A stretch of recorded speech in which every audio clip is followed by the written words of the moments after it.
ಇಷ್ಟು ಪ್ರಭಾವಿಯುತ ನಾಯಕರು ನೀವು, ಇಷ್ಟು ಅಧ್ಯಯನ ಇದೆ, ಇಷ್ಟು ಸಭ್ಯತೆ ಇದೆ, ಕೈ ಬಾಯಿ ಶುದ್ಧ ಇದೆ, ಹಾಗಾದ್ರೆ ಇದು ಯಾವುದು ಬೇಡವಾ ಪಕ್ಷಕ್ಕೆ? ಬಟ್ ಬಹಳ ಜನ ನೋಡಿದಾಗ ಏನಾಗ್ಬಿಡುತ್ತೆ, ಒಂದೊಂದ್ಸರಿ ನಮಗೆ ನಾವೇ ಸಮಾಧಾನ ಮಾಡ್ಕೋಬೇಕಲ್ಲ. ಯಾರಾದ್ರೂ ಏನಾದ್ರೂ ಆಗಿದ್ದಾರೆ ಅನ್ನೋದಕ್ಕಿಂತ ಎಷ್ಟೋ ವರ್ಷ ಸಾರ್ವಜನಿಕ ಜೀವನದಲ್ಲಿ ದುಡಿದು ಏನೂ ಆಗ್ಲಿಲ್ವಲ್ಲಪ್ಪ ಅಂತವ್ರು ನೋಡಿ ಕೆಲವು ಸರಿ ನಮಗೆ ನಾವೇ ಸಮಾಧಾನ ಮಾಡ್ಕೊಳ್ಳೋಂಥ ಪರಿಸ್ಥಿತಿಗಳನ್ನು ನಾವೇ ಮಾಡ್ಕೋಬೇಕಾಗತ್ತೆ. ಕೊನೆಗೂ ನೀವು ರಾಜಕೀಯಕ್ಕೆ ಏನು ಅಂದುಕೊಂಡು ಬಂದ್ರಿ? ಈ ಹೊತ್ತಿನಲ್ಲಿ ಏನು ಅನಿಸ್ತದೆ, ಏನು ಪಡ್ಕೊಂಡು? ಮನುಷ್ಯ ಅಂತಂದ ಮೇಲೆ ಯಾರಿಗಾದ್ರೂ ಕೂಡ ಬೇಸರ ಇರುತ್ತೆ, ಸಿಟ್ಟಿರುತ್ತೆ, ಹತಾಶೆ ಇರುತ್ತೆ, ನೋವಿರುತ್ತೆ, ಇದೆಲ್ಲವೂ ಕೂಡ ಇದ್ದೇ ಇರುತ್ತಲ್ಲ. ಯಾವ ವ್ಯಕ್ತಿಗಳಿಗೆ ಇರೋದಿಲ್ಲ ಹೇಳಿ, ಎಲ್ಲರಿಗೂ ಇದ್ದೇ ಇರುತ್ತಲ್ವ. ಹಾಗಂತೇಳಿ ಅದನ್ನೆಲ್ಲೇ ಕೊರಗ್ತಾ ಕೂತ್ಕೊಳ್ಳೋಕ್ಕಾಗಲ್ವಲ್ಲ. ನಮ್ಮ ಸರ್ಕಾರವನ್ನು ಮತ್ತೊಂದು ಸಾರಿ ವಾಪಸ್ ತಂದಿರುವಂಥ ಎರಡೇ ಮುಖ್ಯಮಂತ್ರಿಗಳು, ಎರಡೇ ನಾಯಕರು ಯಾರು ಅಂತಂದ್ರೆ, ಜನತಾ ಪರಿವಾರದಲ್ಲಿ ರಾಮಕೃಷ್ಣ ಹೆಗ್ಡೆ ಅವರು, ಕಾಂಗ್ರೆಸ್ ಪರಿವಾರದಲ್ಲಿ ದೇವರಾಜ ಅರಸರು.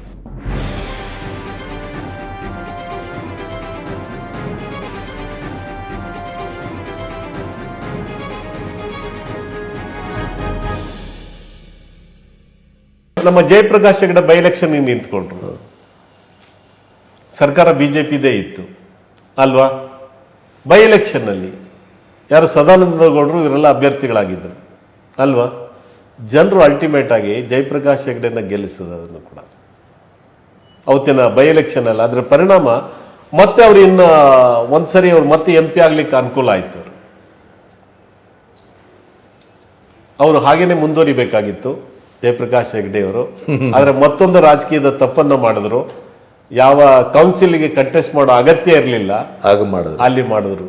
ಅಲ್ಲಿ ಅವ್ರು ಬೇರೆಯವ್ರನ್ನ ಪ್ರಪೋಸ್ ಮಾಡಬೇಕಾಯ್ತು, ಬೇರೆಯವ್ರನ್ನ ನಿಂತ್ಕೊಳಕ್ ಹೇಳ್ಬೇಕಾಗಿತ್ತು, ಅವ್ರು ನಿಲ್ಲಕ್ಕೆ ಹೋಗ್ಬಾರ್ದಾಗಿತ್ತು. ಇರ್ಲಿ, ಅದಾದ್ಮೇಲೆ ಅವ್ರು ಬಿಜೆಪಿಗೆ ಹೋದ್ರು. ಬಿಜೆಪಿನಲ್ಲಿ ಅವ್ರನ್ನ ಬ್ಯಾಕ್ವರ್ಡ್ ಕ್ಲಾಸ್ ಕಮಿಷನ್ ಅಧ್ಯಕ್ಷರನ್ನಾಗಿ ಮಾಡಿದ್ರು. ಅಲ್ಲಿ ಜವಾಬ್ದಾರಿಯುತವಾಗಿ ಅವರು ಕೆಲಸವನ್ನು ಮಾಡಿದ್ದಾರೆ, ಅದು ಬೇರೆ ಪ್ರಶ್ನೆ. ಅಂತ ರಾಜಕೀಯವಾಗಿ ನಾನು ಹೇಳಿದ್ದೆ ಅಷ್ಟೇ. ಮತ್ತೆ ಅವರು ಮೊನ್ನೆ ಲೋಕಸಭಾದಲ್ಲೂ ಕೂಡ ಆ ಗುಡ್ ವಿಲ್ ಇದೆ ಅನ್ನೋ ಕಾರಣಕ್ಕೋಸ್ಕರನೇ ಮತ್ತೆ ಅವ್ರನ್ನ ಕಾಂಗ್ರೆಸ್ ಅವರನ್ನ ಬರ್ಮಾಡ್ಕೊಂಡಿದ್ದವ್ರನ್ನ. ಜನಸಾಮಾನ್ಯರ ಆಸಕ್ತಿ ಜಯಪ್ರಕಾಶ್ ನಾರಾಯಣರ ಬಗ್ಗೆ ಇದೆ ಅಂತ ಹೇಳಿ ಮತ್ತೆ BL ಶಂಕರ್ ಅವರು ನಾ ಸ್ಪರ್ಧೆ ಮಾಡೋದಿಲ್ಲ ಅಂತ ಹೇಳಿದ ಕಾರಣಕ್ಕೋಸ್ಕರ BL ಶಂಕರ್ ಸ್ಪರ್ಧೆ ಮಾಡಬೇಕಾಯ್ತು. ನನ್ನ ಪ್ರಕಾರ ಅವರು ಮೊನ್ನೆ ಅವರು ಕಂಟೆಸ್ಟ್ ಮಾಡಬೇಕಾಯ್ತು. ಯಾರು? BL ಶಂಕರ್ ಅವರು ಮತ್ತೊಬ್ಬ ಪ್ರತಿಭಾವಂತ. ಯಾಕಂತ ಹೇಳಿದ್ರೆ ಅವ್ರಿಗೆ ಯಾವ ಸ್ಥಾನದಲ್ಲಿ ಯಾವ್ಯಾವ ಜವಾಬ್ದಾರಿಗಳಲ್ಲಿದ್ದರು, ಆ ಎಲ್ಲ ಜವಾಬ್ದಾರಿಗಳನ್ನು ಜವಾಬ್ದಾರಿಯುತವಾಗಿ ಮಾಡಿರುವಂಥ ಒಬ್ಬ ಪ್ರತಿಭೆ ಇರತಕ್ಕಂಥ ಒಬ್ಬ ನಾಯಕ, ಸಭ್ಯ ನಾಯಕ. ಅದೆಲ್ಲ ಇದೆ, ಅದೆಲ್ಲ ಗುಣಗಳು ಇದ್ದಾವೆ, ಪ್ರತಿಭೆ ಇದೆ, ಇದೆಲ್ಲ ಕೂಡ ಇದೆ.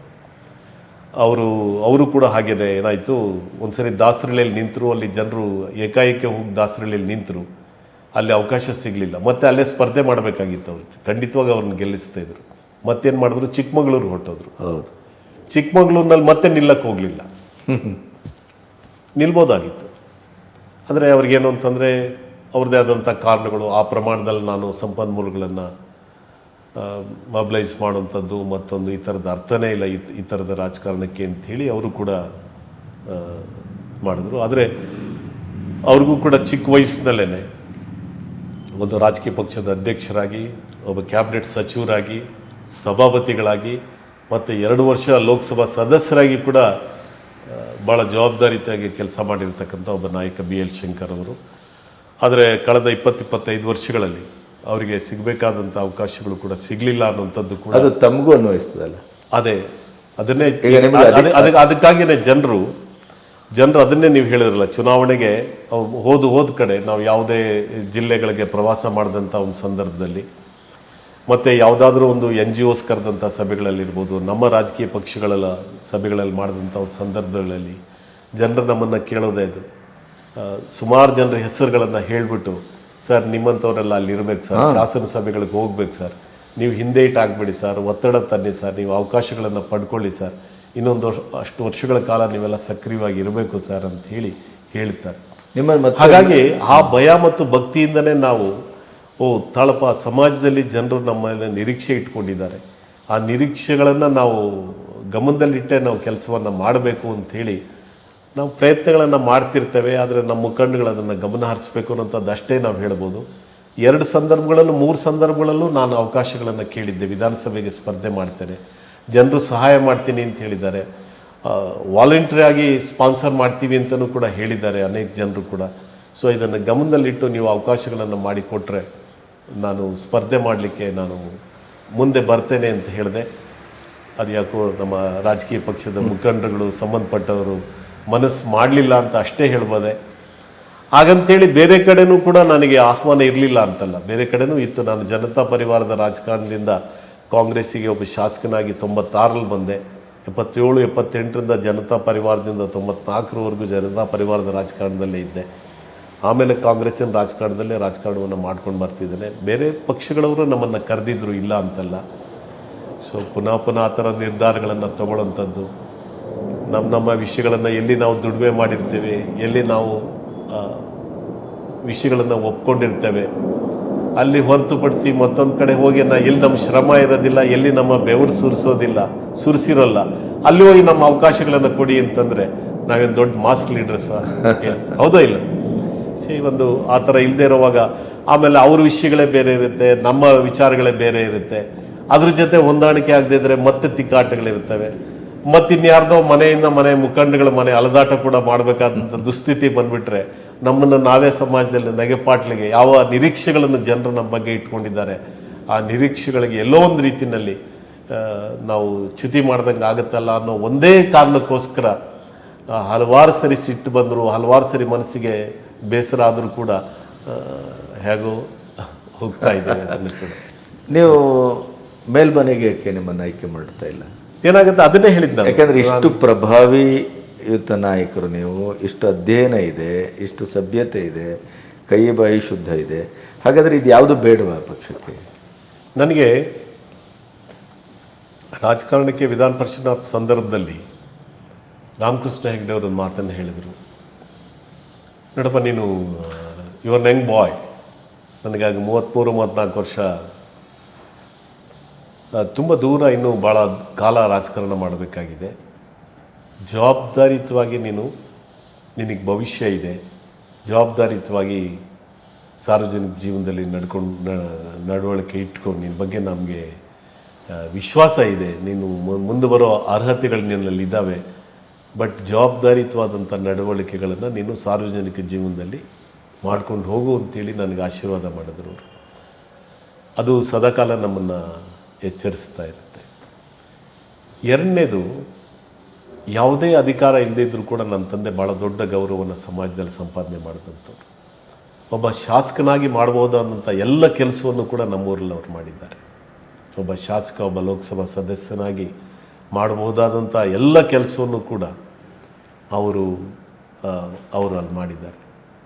ಆ ಪ್ರಭಾವ ಅದನ್ನು ಗಮನದಲ್ಲಿ ಇಟ್ಕೊಂಡು ಕೆಲಸ ಮಾಡಬೇಕಾಯಿತು. ಮೂರನೇದು, ನಾನು ಓದಂಥ ಡಾಕ್ಟರ್ HN ಅವರು, ನರಸಿಂಹಯ್ಯನವರು, ಹೀಗೆ ಹತ್ತಿರದಿಂದ ಇದನ್ನೆಲ್ಲ ನೋಡಿದಂಥದ್ದು, ಹತ್ತಿರದಿಂದ ಅವರಿಂದ ನಾನು ಮಾರ್ಗದರ್ಶನ ಪಡ್ಕೊಂಡಿದ್ದು. ಇದು ಯಾವುದೋ ಹೇಗಂದರೆ ಹಾಗೆ ಟ್ರ್ಯಾಕ್ಗಳನ್ನು ಬದಲಾಯಿಸಲಿಕ್ಕೆ ಮನಸ್ಸುಗಳು ಅವಕಾಶ ಕೊಡ್ತಾ ಇಲ್ಲ, ಮನಸ್ಸು ಬೇಡ ಅಂತ ಹೇಳುತ್ತೆ. ಸೊ ಹಾಗಾಗಿ ಅಲ್ಲಿ ಆಲೋಚನೆಗಳನ್ನು ಮಾಡಲಿಕ್ಕೆ ಅದು ಅಡ್ಡಿಗಳು ಆಗ್ತಾ ಇದೆ. ಕೊನೆಗೂ ನೀವು ರಾಜಕೀಯಕ್ಕೆ ಏನು ಅಂದುಕೊಂಡು ಬಂದ್ರಿ? ಈ ಹೊತ್ತಿನಲ್ಲಿ ಏನು ಅನ್ನಿಸ್ತದೆ? ಏನು ಪಡ್ಕೊಂಡು? ನಾವೇನು ಪ್ರಾರಂಭದಲ್ಲಿ ನಾವು ಶಾಸಕರಾಗ್ಬೋದು ಅಂತ ಏನು ಗೊತ್ತಿರಲಿಲ್ಲ ನಮಗೆ. ಇವೆಲ್ಲ ಕ್ರಮೇಣ ಗೊತ್ತಾದದ್ದು ಅಷ್ಟೇ. ಶಾಸಕರಾಗಬೇಕು, ಮತ್ತೊಂದು ಆಗಬೇಕು. ಆದರೆ ಒಂದನ್ನು ದೇವರಾಜ ಅರಸರು ಹೇಳಿದ ಮಾತು ನನಗೆ ನೆನಪಾಗುತ್ತೆ. ಇಟ್ಸ್ ಅನ್ ಇನ್ಸ್ಟ್ರೂಮೆಂಟ್ ಅಂತ ಹೇಳಿದರು. It's an instrument to carry out your programmes, to implement your vision ಅಂತ. ಅಧಿಕಾರ ಯಾಗಬೇಕು ಅಂತ ಒಂದು ಇನ್ಸ್ಟ್ರೂಮೆಂಟ್ ಅಂತ. ನಿಮ್ಗೆ ಇನ್ಸ್ಟ್ರೂಮೆಂಟ್ ಇಲ್ಲದೆ ಇದ್ರೆ ನಾವು ಏನು ಮಾಡೋಕ್ಕಾಗುತ್ತೆ? ಹೇಳೋ ಕಡೆ ನಾವು ಹೋಗಿ ಹೇಳೋಕ್ಕಾಗತ್ತೆ, ಭಾಷಣ ಮಾಡ್ಬೋದು ಅಷ್ಟೇ. ಹೇಳೋ ಕಡೆ ಏನು ಮಾಡ್ಲಿಕ್ಕಾಗಲ್ಲ, ಇಂಪ್ಲಿಮೆಂಟ್ ಮಾಡೋಕ್ಕಾಗೋದಿಲ್ಲ. ಅದಕ್ಕೊಂದು ಇನ್ಸ್ಟ್ರೂಮೆಂಟ್ ಬೇಕು ಅನ್ನೋಂಥದ್ದನ್ನು ಕ್ರಮೇಣ ಅದು ನಮಗೆ ಆ ಇನ್ಸ್ಟ್ರೂಮೆಂಟ್ ಎಷ್ಟು ಪ್ರಯೋಜನಕ್ಕೆ ಬರುತ್ತೆ, ಆ ಇನ್ಸ್ಟ್ರೂಮೆಂಟ್ ಇದ್ದರೆ ನಾವು ಇನ್ನೊಂದಷ್ಟು ಕೆಲಸ ಮಾಡಲಿಕ್ಕೆ ಅವಕಾಶಗಳಾಗುತ್ತೆ ಅಂಥೇಳಿ. ಬಟ್ ಭಾಳ ಜನ ನೋಡಿದಾಗ ಏನಾಗ್ಬಿಡುತ್ತೆ, ಒಂದೊಂದ್ಸರಿ ನಮಗೆ ನಾವೇ ಸಮಾಧಾನ ಮಾಡ್ಕೋಬೇಕಲ್ಲ, ನಾವು ಅದಾಗಲಿಲ್ವಲ್ಲ ಅಂತ. ಅಲ್ಲ, ಯಾರಾದರೂ ಏನಾದರೂ ಆಗಿದ್ದಾರೆ ಅನ್ನೋದಕ್ಕಿಂತ ಎಷ್ಟೋ ವರ್ಷ ಸಾರ್ವಜನಿಕ ಜೀವನದಲ್ಲಿ ದುಡಿದು ಏನೂ ಆಗ್ಲಿಲ್ವಲ್ಲಪ್ಪ ಅಂಥವ್ರು ನೋಡಿ ಕೆಲವು ಸರಿ ನಮಗೆ ನಾವೇ ಸಮಾಧಾನ ಮಾಡ್ಕೊಳ್ಳೋಂಥ ಪರಿಸ್ಥಿತಿಗಳನ್ನು ನಾವೇ ಮಾಡ್ಕೋಬೇಕಾಗತ್ತೆ. ಒಂದು ಕಡೆ ಡಿಸರ್ವ್ಡ್ ಅಲ್ಲದೆ ಇರೋ ಜನನು ಏನೋ ಆಗಿದಾರಲ್ಲ ಅಂಥವ್ರು, ಅದು ಪ್ರಶ್ನೆ ಬೇರೆ. ಅವರಿಗೆ ಅದೃಷ್ಟವೋ ಅಥವಾ ಅವಕಾಶ ಅವ್ರ ಪರವಾಗಿ ಬಂತೋ, ಅದೃಷ್ಟ ಅವ್ರ ಪರವಾಗಿ ಬಂತೋ, ಅಥವಾ ಅವಕಾಶಗಳನ್ನು ಅವ್ರಿಗೆ ಒದಗಿಸ್ಕೊಟ್ರು, ಅಥವಾ ಅವಕಾಶಗಳನ್ನು ಅವರೇ ಸೃಷ್ಟಿ ಮಾಡಿಕೊಂಡ್ರು, ಅದು ಬೇರೆ ಪ್ರಶ್ನೆ. ಆದರೆ ನಾವು ಕೆಲವು ಸರಿ ಸಮಾಧಾನ ಮಾಡ್ಕೋಬೇಕಾಗಿರೋದೇನಪ್ಪ ಅಂತಂದರೆ, ಎಷ್ಟೋ ಜನ ಎಷ್ಟೋ ರೀತಿಯಲ್ಲಿ ಕೆಲಸ ಮಾಡಿರ್ತಾರೆ. ಅವ್ರು ಏನೂ ಆಗಿರೋದಿಲ್ಲ. ಆದರೆ ನಾವು ಇಷ್ಟಾದರೂ ಆಗಿದ್ದೀವಲ್ಲಪ್ಪ ಅಂಥೇಳಿ ಕೆಲವು ಸರಿ ಸಮಾಧಾನ ಪಟ್ಕೊಂಡು ಮುಂದಕ್ಕೆ ಹೋಗಬೇಕಾಗತ್ತೆ. ಹಾಗಂತೇಳಿ ಹೋರಾಟದ ಮನೋಭಾವನೆಯನ್ನು ಕಳ್ಕೋಬಾರ್ದು. ಹೋರಾಟನೂ ಇರಬೇಕಾಗತ್ತೆ, ಪ್ರಯತ್ನಗಳು ಇರಬೇಕಾಗತ್ತೆ. ಆದರೆ ಎಲ್ಲದಕ್ಕೂ ಕೂಡ ಏನಾಗುತ್ತೆ, ಸಂದರ್ಭಗಳು ಸನ್ನಿವೇಶಗಳು ಕೂಡ ಕೂಡಿ ಬರಬೇಕಾಗತ್ತೆ. ಅದರ ಜೊತೆಗೆ ನಮ್ಮ ಮುಖಂಡಗಳು ಸಂಬಂಧಪಟ್ಟಂಥ ತೀರ್ಮಾನಗಳು ತಗೊಂಡವರ ಮನಸ್ಸುಗಳು ಭಾಳ ಮುಖ್ಯ ಆಗುತ್ತೆ. ಹಾಗಾಗಿ ಆ ಪ್ರಯತ್ನಗಳು ನಿರಂತರವಾಗಿರುತ್ತೆ. ಸಂದರ್ಭ ಸನ್ನಿವೇಶಗಳು ಕೂಡಿ ಬಂದಾಗ ತಗೋಬೇಕಾಗತ್ತೆ ಅಷ್ಟೇ. ಎಲ್ಲೋ ಒಂದು ಕಡೆ ಒಂದು ಅಂಡರ್ ಕರೆಂಟ್ ಇದೆಯಾ ನಿಮ್ಗೆ ಹತಾಶೆ? ಮನುಷ್ಯ ಅಂತಂದ ಮೇಲೆ ಯಾರಿಗಾದರೂ ಕೂಡ ಬೇಸರ ಇರುತ್ತೆ, ಸಿಟ್ಟಿರುತ್ತೆ, ಹತಾಶೆ ಇರುತ್ತೆ, ನೋವಿರುತ್ತೆ. ಇದೆಲ್ಲವೂ ಕೂಡ ಇದ್ದೇ ಇರುತ್ತಲ್ಲ. ಯಾವ ವ್ಯಕ್ತಿಗಳಿಗೆ ಇರೋದಿಲ್ಲ ಹೇಳಿ? ಎಲ್ಲರಿಗೂ ಇದ್ದೇ ಇರುತ್ತಲ್ವ.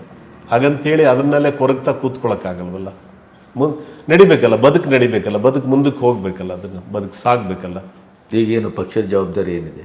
ಈಗ ಉಪಾಧ್ಯಕ್ಷನಾಗಿ ನನ್ನ ಜವಾಬ್ದಾರಿ ಕೊಟ್ಟಿದ್ದಾರೆ. ಹಾಗೆಯೇ ಕೆಲವು ಸರಿಗಳಲ್ಲಿ ಮಾಧ್ಯಮಗಳಲ್ಲಿ ಕೂಡ ಹೋಗುವಂಥ ಅವಕಾಶಗಳಿರುತ್ತೆ ಮತ್ತು ಪಕ್ಷದ ಸಂಘಟನೆಗಳಲ್ಲಿ ಕಾರ್ಯಕ್ರಮಗಳಲ್ಲೂ ಕೂಡ ಹೋಗುವಂಥ ಜವಾಬ್ದಾರಿಗಳಿದ್ದೇ. ನಿಮ್ಮ ಕುಟುಂಬದಲ್ಲಿ ನಿಮ್ಮ ನಿಮ್ಮ ನಿಮ್ಮ ತಲೆಗೆ ಅದು ಕೊನೆ ಆಗುತ್ತಾ ರಾಜಕಾರಣ? ಗೊತ್ತಿಲ್ಲ. ನಿಮ್ಮ ಮಗನಿಗೆ ಆಸಕ್ತಿ ಇದ್ದಂಗಿಲ್ಲ? ಸೋಫಾರ್ ಇಲ್ಲ. ಸೋಫಾರ್ ಆ ಥರದ್ದೇನು ಆಸಕ್ತಿ ಕಂಡು ಬಂದಿಲ್ಲ. ಮುಂದೆ ಗೊತ್ತಿಲ್ಲ. ಬದುಕು ಹೇಗೆ ನಿಮ್ಮದು? ರಾಜಕೀಯದಲ್ಲಂತೂ ನೀವೇನೋ ಸಿಕ್ಕಾಪಟ್ಟೆ ಏನನ್ನೋ ಕೈಯಾಡಿಸಿಲ್ಲ ಅಂತ ಅರ್ಥ ಆಗುತ್ತೆ. ಬರೀ ಕೃಷಿಕರಾಗಿ ಬದುಕ್ತಾ ಇದ್ದೀರಾ? ಇರುತ್ತೆ, ಒಂದು ಸ್ವಲ್ಪ ಆದಾಯ ಬರೋ ರೀತಿಯಲ್ಲಿ ಮಾಡ್ಕೊಂಡಿದ್ವಿ. ಯಾಕಂದರೆ ಒಂದು ಗಂಭೀರವಾದಂಥ ಬದುಕಬೇಕಲ್ಲ, ಒಂದು ಜವಾಬ್ದಾರಿಯುತವಾದಂಥ ಬದುಕಬೇಕಾದ್ರೆ ಒಂದು ಆದಾಯದ ಮೂಲ ಇರಬೇಕಾಗುತ್ತಲ್ಲ. ಕನಿಷ್ಠ ಜೀವನ ನಡ್ಕೊಂಡು ಹೋಗಬೇಕಾದ್ರೆ ಇನ್ನೊಬ್ಬರ ಮೇಲೆ ನಾವು ಅವಲಂಬನೆ ಆಗಬಾರ್ದಲ್ಲ. ಅದಕ್ಕೊಂದಷ್ಟು ಸಿದ್ಧತೆ ಮಾಡಿಕೊಂಡಿದ್ದೆ. ಸೊ ಈಗಿನ ಸರ್ಕಾರದ ಬಗ್ಗೆ ಏನು ಹೇಳ್ತೀರಿ? ಹಗರಣಗಳು, ಪಕ್ಷ ರಾಜಕಾರಣ ಬಿಟ್ಟು ಗುಂಪು ರಾಜಕಾರಣ, ದಿನಕ್ಕೊಂದು ಸ್ಟೇಟ್ಮೆಂಟು, ಎಲ್ಲರೂ ಸ್ಟೇಟ್ಮೆಂಟ್ ಕೊಡೋರು, ಈ ಥರದ ವಿಚಿತ್ರವಾದ ಏನಾಗಿದೆ, ಸಿದ್ದರಾಮಯ್ಯನವರು ಮತ್ತು ಡಿ ಕೆ ಶಿವಕುಮಾರ್ ಇದ್ದಾರಲ್ಲ, ಇಬ್ಬರು ಮಾಸ್ ಲೀಡರ್ಸ್ ಇದ್ದಾರೆ. ಶಿವಕುಮಾರು ಪಕ್ಷದ ಸಂಘಟನೆಯಲ್ಲಿ ಬಹಳ ಅಗ್ರೆಸಿವ್. ಹೌದು, ಅವರಿಗೆ ಮತ್ತೆ ಈಗ ಬಾರಿ ಯಾವುದೇ ಪಕ್ಷದ ಚಾಲೆಂಜಸ್ ಅನ್ನು ಕೂಡ ಅವರು ನಿಭಾಯಿಸುವಂತ ಮತ್ತೆ ಈ ಸರಿ ಆ ಸಾಮರ್ಥ್ಯವನ್ನು ಅವರು ಎಲ್ಲಾ ಸಂದರ್ಭಗಳಲ್ಲೂ ಬಳಸ್ಕೊಂಡು ಅದನ್ನ ಮಾಡ್ಕೊಂಡು ಬಂದಿದ್ದಾರೆ. ಈ ಸರ್ಕಾರದ ಸಿದ್ದರಾಮಯ್ಯನವ್ರದ್ದು ಇವರು ವರ್ಕರ್ಸ್ ಓರಿಯೆಂಟೆಡ್, ಅವರು ಪಬ್ಲಿಕ್ ಓರಿಯೆಂಟೆಡ್. ಅವರು ಸಿದ್ದರಾಮಯ್ಯನವ್ರದ್ದು ಸಾರ್ವಜನಿಕ ನಿರೀಕ್ಷೆಗಳು ಜಾಸ್ತಿ. ಅವ್ರದ್ದು ಕಾರಣ ಏನು ಅಂತಂದ್ರೆ ಅವರ ಒಂದು ಸಮಾಜವಾದದ ಹಿನ್ನೆಲೆ. ಹೌದು.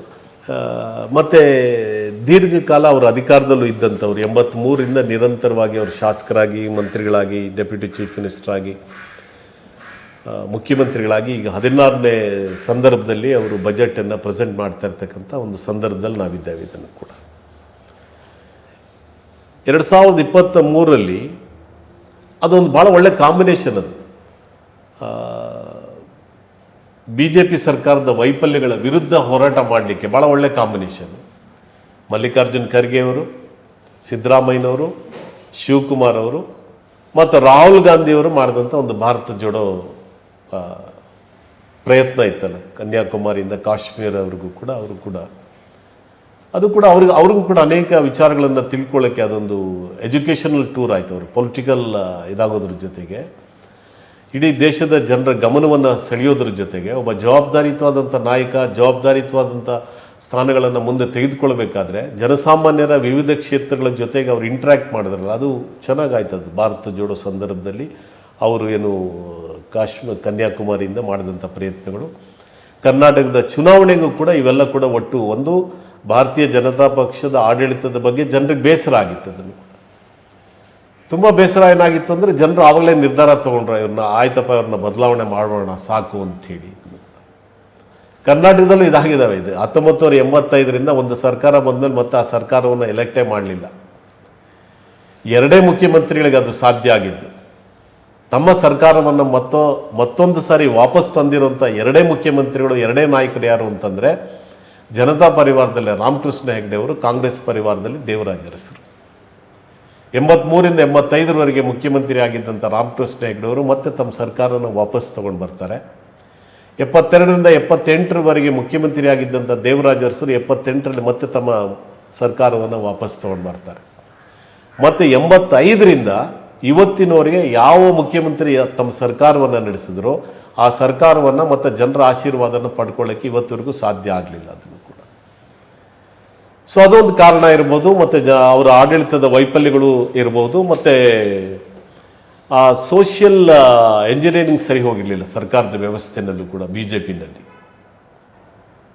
ಅದು ಕೂಡ ಸೋಷಿಯಲ್ ಎಂಜಿನಿಯರಿಂಗ್ ಅನೇಕ ವರ್ಗಗಳು ಹೊರಗಿದ್ರು, ಅನೇಕ ವರ್ಗಗಳಿಗೆ ಅವಕಾಶಗಳು ಆಗಿರಲಿಲ್ಲ. ಇದೆಲ್ಲವೂ ಜನ ಸೂಕ್ಷ್ಮ ಗಮನ ಹರಿಸಿದ್ರಿಂದ ಮತ್ತು ಮುಖ್ಯಮಂತ್ರಿಗಳು 2 ಜನ ಬದಲಾವಣೆಗಳು ಆಗಿದ್ದು ಪರಿಣಾಮ ಮುಖ್ಯವಾಗಿ ಯಡಿಯೂರಪ್ಪನವರು ಹೊರಗಡೆ ಇದ್ದದ್ದು ಅದು ಒಂದು ಕಾರಣ ಇರಬಹುದು. ಅದು ಒಂದು ಕಾರಣ ಇರಬಹುದು. ಇದೆಲ್ಲದ ಪರಿಣಾಮ ಮತ್ತು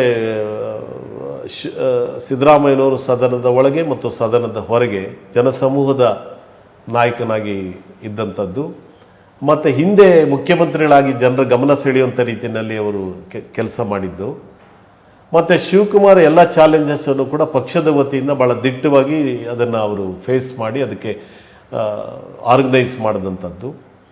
ಮಲ್ಲಿಕಾರ್ಜುನ್ ಖರ್ಗೆ ಅವರು AICC ಅಧ್ಯಕ್ಷರಾಗಿ ಇದನ್ನೆಲ್ಲನೂ ಕೂಡ ಅವರು ಕೂಡ ಲೋಕಸಭೆಯಲ್ಲಿ ರಾಜ್ಯಸಭೆಯಲ್ಲಿ ಒಬ್ಬ ಕೇಂದ್ರ ಮಂತ್ರಿಯಾಗಿ ಕೆಲಸ ಮಾಡಿದ್ದು ಕೂಡ ಜನರ ಗಮನದಲ್ಲಿದೆ. ಒಬ್ಬ ಒಳ್ಳೆ ಆಡಳಿತಗಾರ ಕೂಡ ಅವರು. ಸೊ ಇದೆಲ್ಲದರ ಪರಿಣಾಮ ಸರ್ಕಾರ ಬಂತು. ಬಟ್ ಗೊಂದಲಗಳು ಜಾಸ್ತಿ ಆಗಿದ್ದಾವೆ ಅನ್ನೋಂಥದ್ದು ಜನರ ಅಭಿಪ್ರಾಯ ಇದೆ. ಯಾವ ಗ್ಯಾರಂಟಿಗಳ ಬಗ್ಗೆ ಅಶ್ಯೂರೆನ್ಸಸ್ ಏನು at the time of assembly ಎಲೆಕ್ಷನ್ಸಲ್ಲಿ ಏನು ಜನರಿಗೆ ಹೇಳಿದ್ವಿ ಪಕ್ಷದ ವತಿಯಿಂದ, ಮತ್ತು ಎಲ್ಲ ಮುಖಂಡರುಗಳು ಆಶ್ವಾಸನೆಯನ್ನು ಕೊಟ್ಟಿದ್ದರು, ಅದನ್ನು ಇಂಪ್ಲಿಮೆಂಟ್ ಮಾಡುವಂಥ ಕೆಲಸಗಳನ್ನು ಅವ್ರು ಮಾಡಿದ್ದಾರೆ, ಇಲ್ಲ ಅಂತಲ್ಲ. ಕಾರ್ಯಕ್ರಮಗಳನ್ನು ಕೊಡೋದ್ರ ಜೊತೆಗೆ ಗವರ್ನೆನ್ಸ್ ಕಡೆಗೆ ಗಮನ ಹರಿಸುವಂಥದ್ದು ಕಡಿಮೆ ಆಗಿದೆ ಅನ್ನುವಂಥ ಅಭಿಪ್ರಾಯ ಖಂಡಿತವಾಗ್ಲೂ ಕೂಡ ಇದೆ, ಎಲ್ಲರಲ್ಲೂ ಕೂಡ ಇದೆ. ಪಾರದರ್ಶಕತೆ ಇಲ್ಲ ಅನ್ನೋದು ಖಂಡಿತವಾಗ್ಲೂ ಕೂಡ ಗವರ್ನೆನ್ಸ್ ಬಗ್ಗೆ ಪ್ರಯತ್ನಗಳು ಯಾಕೆ ಆ ಥರ ನಿರೀಕ್ಷೆಗಳು ಬರುತ್ತೆ ಅಂತ ಹೇಳಿದ್ರೆ, ಸಿದ್ದರಾಮಯ್ಯ ಅಂತವರು ಮುಖ್ಯಮಂತ್ರಿಗಳಿದ್ದಂಥ ಒಂದು ಸಂದರ್ಭದಲ್ಲಿ ಅನುಭವ ಇದೆ, ತಿಳುವಳಿಕೆ ಇದೆ, ದೀರ್ಘಕಾಲ ಆಡಳಿತದಲ್ಲಿದ್ದಾರೆ. ಇವರು ರಾಮಕೃಷ್ಣ ಹೆಗ್ಡೆ ಅಂತ ಮುಖ್ಯಮಂತ್ರಿಗಳ ಜೊತೆ ಕೆಲಸ ಮಾಡಿದ್ದಾರೆ, ದೇವೇಗೌಡರಂಥ ಮುಖ್ಯಮಂತ್ರಿಗಳ ಜೊತೆ ಕೆಲಸ ಮಾಡಿದ್ದಾರೆ ಅಲ್ವಾ. ಹಾಗಾಗಿ ಇವರಿಗೆ ಅನುಭವ ಇರೋದರಿಂದ ಮತ್ತು ಒಂದು ನಾಯಕತ್ವದ ಗುಣಗಳು ಇರೋದರಿಂದ ಜನರ ಅಪೇಕ್ಷೆಗಳು ಜಾಸ್ತಿ ಇದೆ, ಬಡವರ ಪರವಾದಂಥ ಆಸಕ್ತಿಗಳು ಜಾಸ್ತಿ ಇವರಲ್ಲಿ ಇರೋದರಿಂದ ಅದೆಲ್ಲೋ ಒಂದು ಕಡೆಗೆ ಆ ಗವರ್ನೆನ್ಸ್ ಕಡಿಮೆ ಆಗಿ ಅನಾವಶ್ಯಕವಾದಂಥ ಹೇಳಿಕೆಗಳು ಸಚಿವರುಗಳ ಕಡೆಯಿಂದ ಬರ್ತಾ ಇರೋ ಕಾರಣಕ್ಕಾಗಿ ತಮ್ಮ ಇಲಾಖೆಗಳ ಬಗ್ಗೆ ಕಡಿಮೆ ಮಾತಾಡಿ ರಾಜಕೀಯದ ವಿಚಾರಗಳ ಬಗ್ಗೆ ಹೆಚ್ಚು ಮಾತಾಡ್ತಾ ಇರೋ ಕಾರಣಕ್ಕಾಗಿ ಇದು ಗೊಂದಲಗಳು ಆಗ್ತಾ ಇದ್ದಾವೆ. ಯಾವುದನ್ನು ಪಕ್ಷದ ಅಡಿ ಒಳಗಡೆ ಪಕ್ಷದ ಚೌಕಟ್ಟಿನಲ್ಲಿ ಚರ್ಚೆಗಳಾಗಬೇಕು, ಅದು ಬಹಿರಂಗದಲ್ಲಾಗ್ತದೆ. ಅದು ಕೆಲವು ವಿಚಾರಗಳಾಗಬೇಕಾಗತ್ತೆ, ಕೆಲವು ವಿಷಯಗಳನ್ನು ಫ್ಲೋಟ್ ಮಾಡಬೇಕಾಗುತ್ತೆ, ಜನಾಭಿಪ್ರಾಯಗಳನ್ನು ತೆಗೆದುಕೊಳ್ಳೋಕ್ಕೆ ಕೆಲವು ವಿಷಯಗಳನ್ನು ಫ್ಲೋಟ್ ಮಾಡಬೇಕಾಗುತ್ತೆ.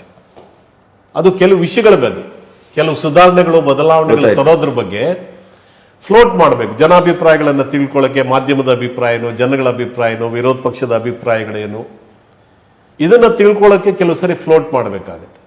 ಆದರೆ ಅನಾವಶ್ಯಕವಾಗಿ ದಿನನಿತ್ಯ ನೀವು ಇಲಾಖೆಗಳ ಬಗ್ಗೆ ಮಾತಾಡಬಿಟ್ಟು ರಾಜಕೀಯದ ವಿಷಯಗಳನ್ನೇ ದಿನನಿತ್ಯ ನೀವು ಫ್ಲೋಟ್ ಮಾಡ್ತಾ ಹೊರಟ್ರೆ ಅದು ಜನರಲ್ಲಿ ಬೇಸರ ತರುತ್ತೆ, ಜನರ ಸಿಟ್ಟಾಗಿ ಕೂಡ ಪರಿವರ್ತನೆ ಆಗಿಬಿಡುತ್ತದೆ. ಎಚ್ಚರಿಕೆಯನ್ನು ವಹಿಸಬೇಕಾಗುತ್ತೆ.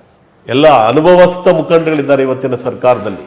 ಆದರೆ ಹೇಳಿ, ಯಾರು ಏನು ಮೊದಲನೇ ಸರಿ ಸಚಿವರುಗಳಾಗಿರೋರೆಲ್ಲ ಬಹಳ ಜನ, ಆದರೆ ಅವರು ವರ್ತನೆ 5-5, 6 ಸರಿ ಶಾಸಕರಾಗಿ ಆರಿಸಿ ಬಂದಿದ್ದಾರೆ, 3-4 ಸರಿ ಸಚಿವರುಗಳಾಗಿರೋದನ್ನ ಅನೇಕ ಜನರಿದ್ದಾರೆ. ಈಗ ನಾ ಹೇಳಿದೆ, ಇವತ್ತು ದೇವರಾಜರ ಸರ್ಕಾರ, ರಾಮಕೃಷ್ಣ ಹೆಗ್ಡೆ ಸರ್ಕಾರ, ದೇವೇಗೌಡರ ಸರ್ಕಾರ, ವೀರೇಂದ್ರ ಪಾಟೀಲ್ರ ಸರ್ಕಾರ, SM ಕೃಷ್ಣ ಅವರ ಸರ್ಕಾರದಲ್ಲಿ ಹೇಗೆಲ್ಲ ಒಂದಷ್ಟು ಗವರ್ನೆನ್ಸ್ಗೆ ಆದ್ಯತೆಯನ್ನು ಕೊಡುವಂಥ ಪ್ರಯತ್ನಗಳಾಯಿತು. ಅಥವಾ ಮೊದಲನೇ ಸಂದರ್ಭದಲ್ಲೇ ಸಿದ್ದರಾಮಯ್ಯನವರು ಮುಖ್ಯಮಂತ್ರಿಗಳಾಗಿದ್ದಂಥ ಒಂದು ಸಂದರ್ಭದಲ್ಲಿ ಆಡಳಿತ ಸುಧಾರಣೆಗೆ ಒಂದಷ್ಟು ಪ್ರಯತ್ನಗಳಾಯಿತು.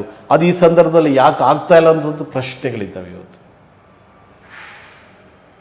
ಖಂಡಿತವಾಗ್ಲೂ ಕೂಡ ಅದನ್ನು ಸರಿಪಡಿಸ್ಕೊಳ್ಬೇಕಾಗಿರೋ ಜವಾಬ್ದಾರಿ ಮುಖಂಡರುಗಳ ಮೇಲೆ ಇದೆ, ಕಾಂಗ್ರೆಸ್ ಪಕ್ಷದ ಮೇಲೆ ಇದ್ದಾವೆ ಅನ್ನುವಂಥದ್ದೇ ನಮ್ಮ ಅಭಿಪ್ರಾಯ, ಕಾರ್ಯಕರ್ತರ ಅಭಿಪ್ರಾಯ ಅಷ್ಟೇ ಅಲ್ಲ.